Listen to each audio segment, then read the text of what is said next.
Salam sejahtera untuk kita semua.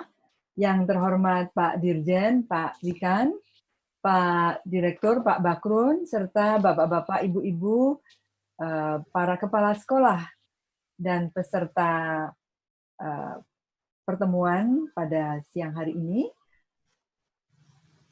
Juga para siswa, dan tidak lupa kami ucapkan salam untuk teman-teman media, teman-teman wartawan. Izinkan sebelum memulai di kesempatan yang baik ini, kami sampaikan selamat Idul Fitri 1 Syawal 1441 Hijriah. Mohon maaf lahir dan batin, dan juga satu pantun sedikit saja, supaya saya tidak minder dengan Pak Dirjen nanti yang kemampuannya jauh lebih hebat daripada saya. Bang Doyok pindah ke Bekasi, tetangga sebelah memberi ketupat. Nyok pilih pendidikan vokasi, di sekolah happy, kerja pun cepat. Begitu.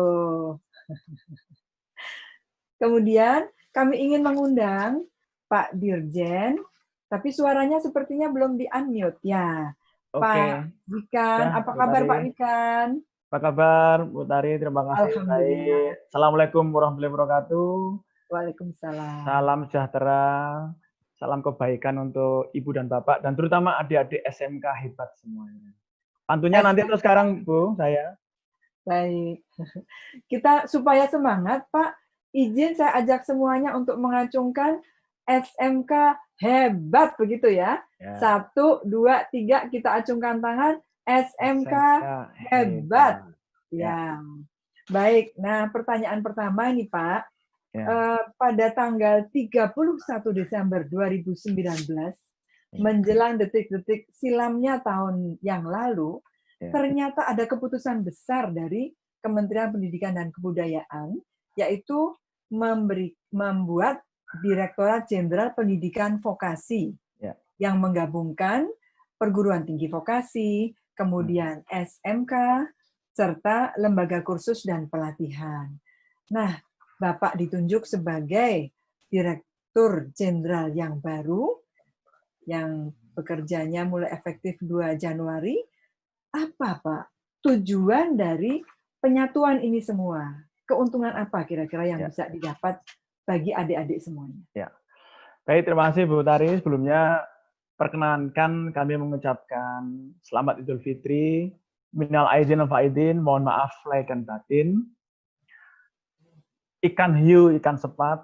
I love you, SMK hebat. Wih. Nggak mau kalah, Bu, sama Bu Tari. Betul, lebih hebat, Pak. Ya, ini kalau ke adik-adik semua nih, Bu Tari itu sebenarnya tampangnya mirip adik kelas saya ya. Alhamdulillah. Sebenarnya KTP-nya itu, kalau aslinya KTP-nya itu yang mengospek senior-senior saya. Baik, pertanyaan saya jawab. Memang alhamdulillah ini. Jadi artinya kalau nanti kita merayakan tahun baru, itu artinya merayakan kelahiran Direktorat Jenderal Pendidikan Vokasi. Yes, keren. Jadi mau ada kembang api, mau ada pesta-pesta. Ingat juga tidak hanya merayakan tahun baru, tapi merayakan ulang tahun Direktorat Jenderal Pendidikan Vokasi. Prinsipnya, Direktorat Jenderal Pendidikan Vokasi ini adalah untuk menjadi mak comblang, Bu. Kita fungsinya adalah mak comblang untuk menikahkan secara massal perguruan tinggi vokasi, SMK, lembaga kursus pelatihan dengan industri dan dunia kerja, atau disingkat IDK. Pernikahan yang mendalam, erat, dan berkelanjutan. Jadi kalau yang satu berubah, yang satunya jangan diam, harus menikah, sehingga kalau yang satu berubah, jadi ikut berubah semua. Ya ini, link and match. Ya, jadi kita akan menikahkan secara massal, sehingga kita menciptakan platform mak comblang massal. Sehingga nanti akan menghasilkan lulusan-lulusan vokasi yang unggul, berkompeten, dan punya karakter kuat yang akan menjadi pilar Indonesia hebat di masa depan. Sepertinya Pak Wikan ini asli darahnya itu darah vokasi. Seperti apa Pak ceritanya? Ya kalau saya SMA, saya masih di SMA waktu itu, bukan SMK. Tapi setelah lulus SMA, alhamdulillah saya gagal UMPTN. Malah alhamdulillah ya. Karena saya tersesat di jalan yang benar, yaitu masuk D3 Teknik Mesin UGM. Jadi bisa dikatakan saya itu waktu itu stres ya, karena pengennya kan masuk S1 ya, anak muda waktu itu kan masih muda ya, pikirannya masih belum tahu ya. Sekarang juga masih muda, Pak. Oh, sekarang amin gitu ya. Tapi tetap wajahnya kakak kelasnya Bu Tari saya. Nah, memang saya masuk di 3 Teknik Mesin, tapi sayangnya tidak dengan passion, karena passion saya waktu itu taunya cuma S1. Nah, masuk D3, stres. Dunia serasa gelap, Bu. Apalagi kalau malam. Wah, gelap sekali itu kalau malam kan. Apalagi kalau pakai kacamata hitam, Pak. Kacamata hitam, malam, wah udah. Nah, setahun pertama saya nggak passion. Saya nggak passion, nggak tahu visinya, ngapain saya masuk sini, ke depannya mau jadi apa. Akhirnya tujuan saya di tahun pertama itu hanya pengen ikut UMPTN di tahun berikutnya. Pengen nyoba S1 lagi. Hasilnya, Bu, hasilnya ada 3. 1, gagal lagi UMPTN. Aduh. 2, IPK semester 1. Itu bukan 3, sedikit, tapi sedikit, 3, alias 2,3. IPK semester 2, lebih keren lagi, Bu. Nasakom, nasib 1 koma. Nah, kemudian akhirnya saya dipaksa untuk mencintai, mempelajari vokasi ini apa. Nah, disitulah akhirnya ketika saya berusaha mendalami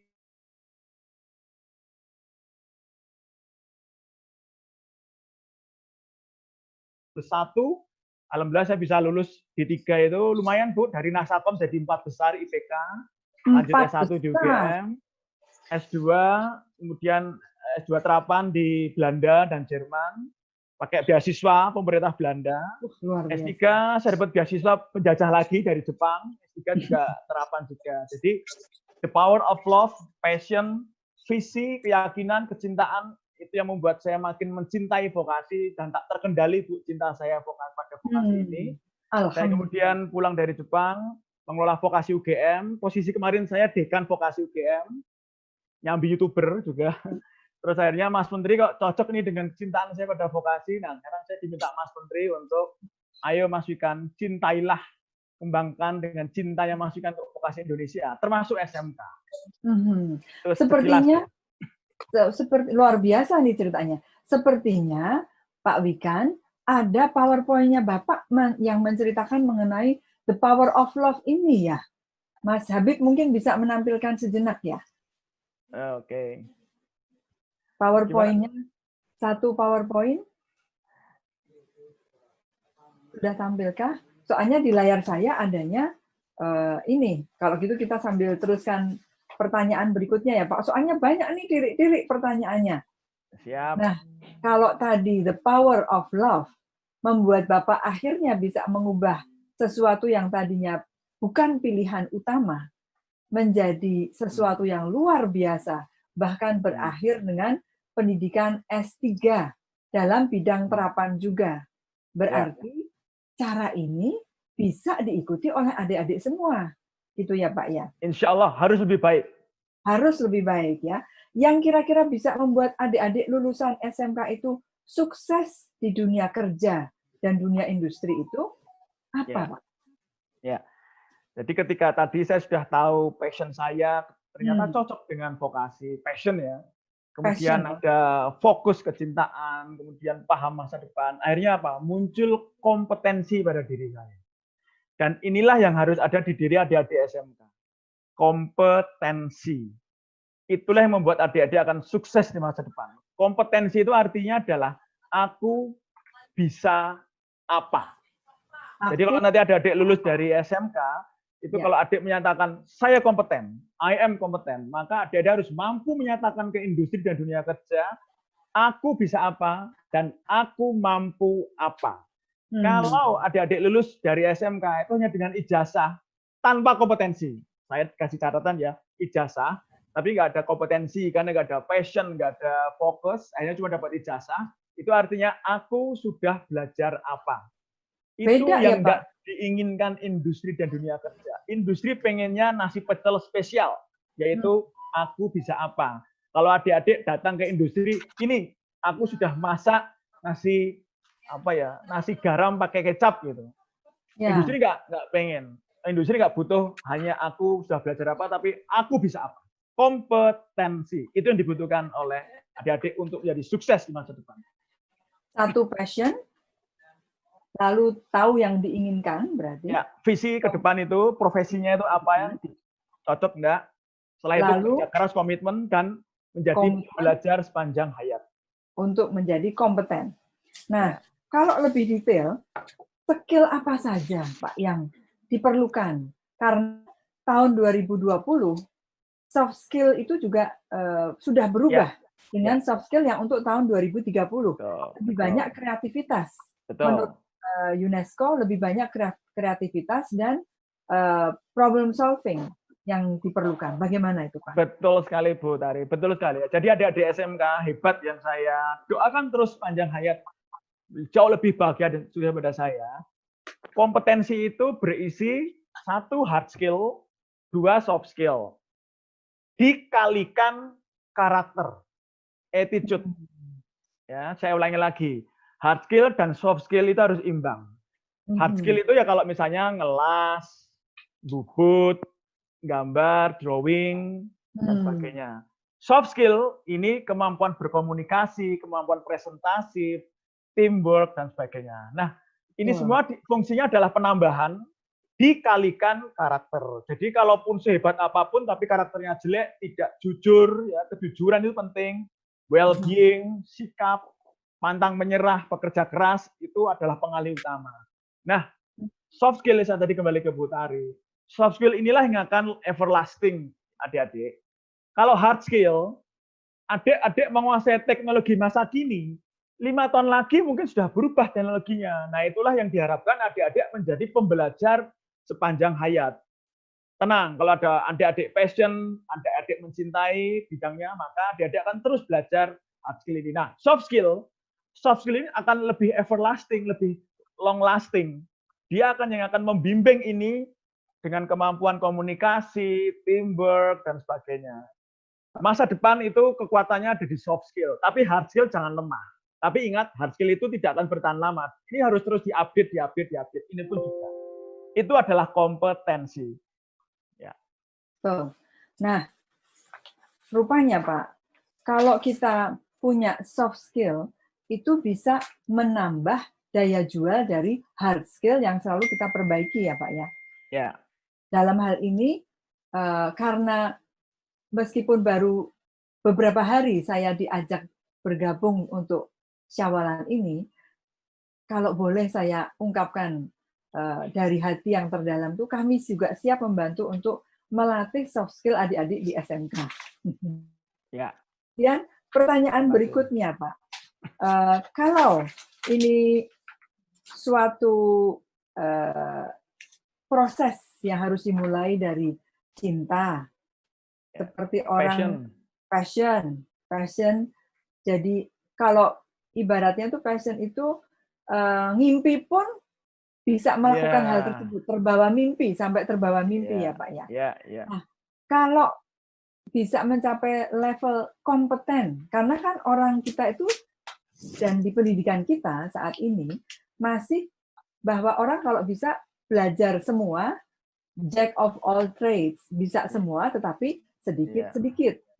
Nah, bagaimana supaya SMK ini betul bisa mendalami sampai betul-betul ahli, bahkan malah mungkin melebihi dari gurunya. Ya, betul sekali Bu, betul sekali. Jadi kalau tadi Direktorat Jenderal Pendidikan Vokasi dan Direktorat SMK itu kan sebagai fasilitator Mak Jomblang. Jadi kuncinya untuk mencapai itu, SMK harus benar-benar menikah dengan industri dan dunia kerja. Harus menikah, kurikulumnya cocok, yang ngajar juga dari industri dunia kerja masuk SMK.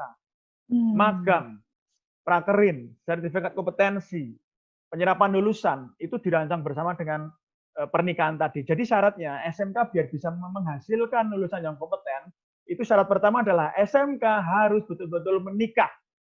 Link and match. Tidak hanya sekedar MOU, tanda tangan, dipoto masuk koran, itu belum link and match. Baru link aja. Ibarat pacaran itu belum level pacaran. Itu baru kenalan, saling lempar senyum, selfie, masuk Instagram. Pacaran belum. Jadi harus menikah, bikin kurikulum bareng, bikin resep pecel bersama, dibikin bersama, dan sebagainya. Itu syarat pertama ya, menikah.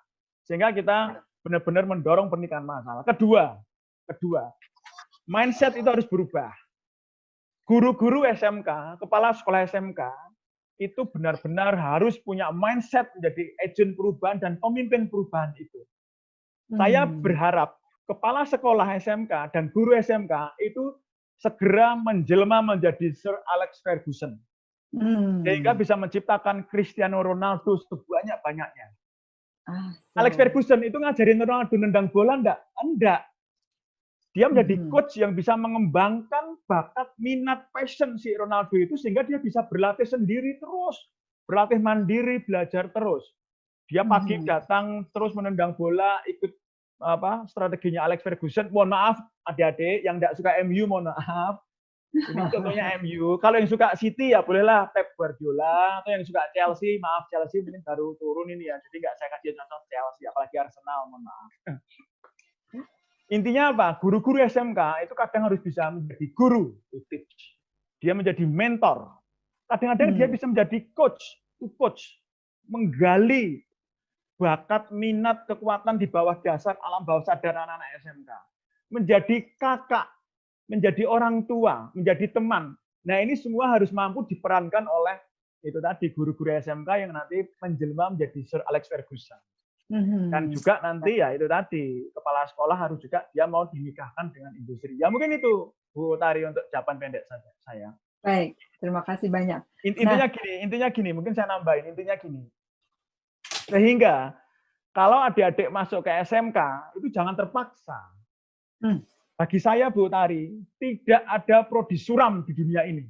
Saya sudah buktikan. Tidak ada prodi suram. Dulu orang bilang D3 Teknik Mesin itu prodi suram.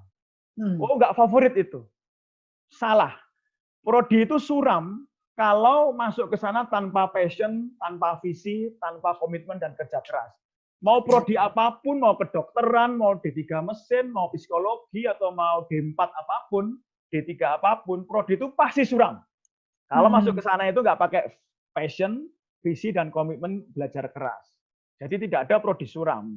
Sehingga saya menyimpulkan, ini pengalaman saya sendiri, masuk prodi yang katanya orang itu suram, kowe meng mlebu kuwi toh, cuma masuk situ toh. Tetapi kalau dengan passion, visi dan kerja keras, hasilnya adalah sukses yang bisa melebihi kalau masuk prodi favorit tanpa passion dan visi. Ya. Ini catatan saya. Sehingga apa? SMK, mungkin orang bilang gini gitu. Tenang. Selama adik-adik itu passion, yakin, punya jadi orang yang bahagia. Apa ciri orang bahagia?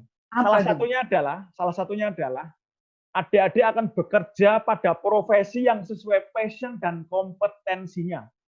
Saya ulangi lagi ya. Salah satu ciri orang bahagia, adik-adik akan bekerja dengan bahagia pada profesi dengan passion, kompetensi dan kecintaannya. Bekerja aja sudah bahagia. Gaji itu serasa bonus kebahagiaan. Nah, ini level bahagianya itu. Insya Allah adik-adik akan mencapai itu semua. Amin. Amin. Luar biasa ini Pak Wikan. Jadi pilih sekolah seperti pilih pacar. Ya, betul. Hati riang gembira, bikin semangat belajar dan gencar untuk bekerja. Ya. Nah, kalau tidak salah, Pak Wikan ini selain darahnya itu darah vokasi, juga ada darah olahraga dan seni. Karena suka dengan olahraga tadi, tapi satu lagi suka dengan seni. Saya kok sepertinya merasa ada denting-denting nada indah di sekitar Pak Wikan. Kira-kira apa sih Pak ini yang disiapkan oleh Bapak? Dan kayaknya spesial untuk para pejuang kesehatan kita yang menjaga kita di garda depan kesehatan gitu Pak. Ya ini nggak sengaja kemarin ngelihat YouTube kan ada anak SMK dari Surabaya, SMK 12 Surabaya yang lolos Voice Kids ya. Kalau nggak salah masuk timnya Agnes Mo ya. Waktu audisi keren lah. To Be With You, lagunya To Be With You itu kan keren, dia pakai gitar. Nah, terus udah deh, bolehlah kita kolaborasi lah. Mungkin Pak D sama anak SMK ponakan gitu kan, kita bisa kolaborasi lintas zaman. Tetapi kekinian kita adalah kepedulian kepada dokter dan tim medis yang berjuang di garda terdepan. Mereka lah our heroes. Nah, kita terus kemudian dalam semalam kedadaan gitu ngerekam, terus itu Dek Salma ya, namanya Dek Salma itu, terus kita minta ngisi, dibimbing oleh gurunya Mbak Kiki, Bu Kiki sama Pak Praji itu. Kemudian diedit cuma waktunya cepetan sekali. Nah, ini kita persembahkan pada acara ini untuk khususnya para tim dokter dan tim tenaga medis yang berjuang di garda terdepan, mengorbankan banyak hal, dan tentunya juga kita persembahkan untuk adik-adik SMK se-Indonesia. Baik, kalau begitu, mari kita ikuti bersama duet yang indah antara Pak Wikan yang hobinya menjadi dirjen. Semoga terasa keindahannya, Bu. Ya, dan Dek Salma yang merupakan salah satu siswa dari Jebolan SMK Voice Kids Negeri 12 Surabaya, jebolan The Voice Kids. Dek Salma yang dibuat dalam waktu ini, bisa para peserta bisa memberikan tanda untuk clapping ya, untuk clap hands. Ternyata banyak sekali yang memberikan komentar luar biasa, keren, luar biasa, sampai merinding, Pak. Ini ada 600 orang saat ini yang menonton. Ya, ada dari saya cek dulu dari Lok Semawe, dari Sumatera, kemudian dari Pulau Jawa, semuanya ada. Kemudian juga dari Kalimantan dan Sulawesi. Yang belum nyambung dengan kita berarti Papua, kemudian dari NTB, Bali, dan sebagainya. Ya, mudah-mudahan di YouTube-nya mereka bisa menyaksikan. Jadi, luar biasa ini Pak Dirjen. Apakah tadi saya dengar-dengar mau nutupnya pakai pantun? Saya berikan kesempatan untuk pantunnya. Ya, terima kasih semuanya, Ibu Tari, Ibu dan Bapak semua, adik-adik semuanya. Acara belum selesai loh, Pak. Jangan pergi dulu. Oh iya, iya. Saya undur diri dulu, tapi nanti kan acara berlanjut. Saya perkenalkan bikin pantun ini ya, baru kepikir, yaitu pantunnya rintangan berat sudah biasa. Vokasi kuat menguatkan Indonesia. Weh, luar biasa. Cincin berlian untuk kekasih. Cukup sekian, terima kasih. Assalamualaikum warahmatullahi wabarakatuh.